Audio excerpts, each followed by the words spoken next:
চলতি বছরের জুনিয়র বৃত্তি পরীক্ষা 2025-এর ফলাফল প্রকাশিত হতে যাচ্ছে আগামীকাল। কিভাবে দেখবে ফল, কারা পাচ্ছে বৃত্তি, কত টাকা দেয়া হবে, সব বিস্তারিত জানুন আজকের এই ভিডিওতে। স্বাগতম সবাইকে Ratan sir ICT YouTube channel ও রতন স্যার নিউজ 24 পেজে। চলুন দেখে নেওয়া যাক জুনিয়র বৃত্তি পরীক্ষা সর্বশেষ তথ্য। জানা গেছে জুনিয়র বৃত্তি পরীক্ষা 2025 এবার যে বৃত্তি পরীক্ষাটি হলো, দীর্ঘদিন অপেক্ষার পর এবার জুনিয়র বৃত্তি পরীক্ষা অনুষ্ঠিত হলো।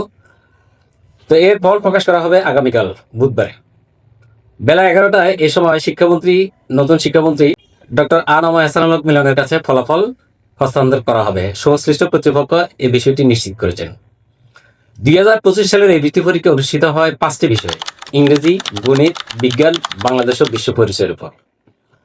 পরীক্ষাগুলো অনুষ্ঠিত হয় গত বছরের 28 থেকে 30 ডিসেম্বর এবং চলতি বছরের 6 জানুয়ারি পর্যন্ত। শিক্ষার্থীরা এবার দুইভাবে ফলাফল দেখতে পাবে। প্রথমত তারা অনলাইনে স্কলারশিপ রেজাল্ট দেখতে পাবে। আমি আমার ভিডিও ডিসক্রিপশন বক্সে লিঙ্ক দিয়ে দিব, যেখান থেকে তারা ফলাফল সংগ্রহ করতে পারবে। দ্বিতীয়ত তারা SMS এর মাধ্যমে মোবাইলের মেসেজ অপশনে গিয়ে কিভাবে নাম, রোল এবং ইত্যাদি দিবে, কত নাম্বারে সেন্ড করতে হবে, সেটাও বিস্তারিত আমার ভিডিও ডিসক্রিপশনে পাবে। এই বছর মোট 46,200 শিক্ষার্থী বৃত্তি পাচ্ছে। বিশাল বিষয়, অনেক। এর মধ্যে 14,700 জন পাচ্ছে মেধাবৃত্তি বা ট্যালেন্ট পুল এবং 31,500 জন পাচ্ছে সাধারণ বৃত্তি। বোর্ড ভিত্তিক হিসেবে ঢাকা বোর্ডের সবচেয়ে বেশি শিক্ষার্থী বৃত্তি পাচ্ছে। এছাড়া ময়মনসিংহ, রাজশাহী, কুমিল্লা, সিলেট, বরিশাল, যশোর, চট্টগ্রাম ও দিনাজপুর বোর্ডেও নির্ধারিত করায় বৃত্তি দেওয়া হবে। নতুন সরকার নতুন একটি ফলাফল প্রকাশ করতে যাচ্ছে।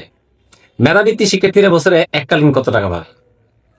মেধাবৃত্তিপ্রাপ্ত শিক্ষার্থীরা বছরে এককালীন পাবে 560 টাকা এবং মাসে 450 টাকা করে পাবে। আর সাধারণ বৃত্তিপ্রাপ্তরা বছরে 350 টাকা ও মাসে পাবে 300 টাকা। এই সুবিধা টানা 2 বছর দেওয়া হবে তাদের। অর্থাৎ এককালীন পাবে 560 টাকা আর প্রতি মাসে পাবে তারা 450 টাকা হারে। আর সাধারণ বৃত্তিপ্রাপ্ত তারা প্রতি মাসেই পাচ্ছে 300 টাকা পাবে আর এককালীন পাবে তারা 350 টাকা। তো এভাবে তাদেরকে প্রতি বছর বৃত্তি দেওয়া হবে, 2 বছর পর্যন্ত পাবে তারা। ফল প্রকাশের সঙ্গে সঙ্গে আমরা আপডেট জানাবো, তাই আমাদের এই চ্যানেলটি সাবস্ক্রাইব করে সঙ্গে থাকুন। রতন স্যার নিউজ 24 পেজটি ফলো দিয়ে পাশে থাকুন। আল্লাহ হাফেজ।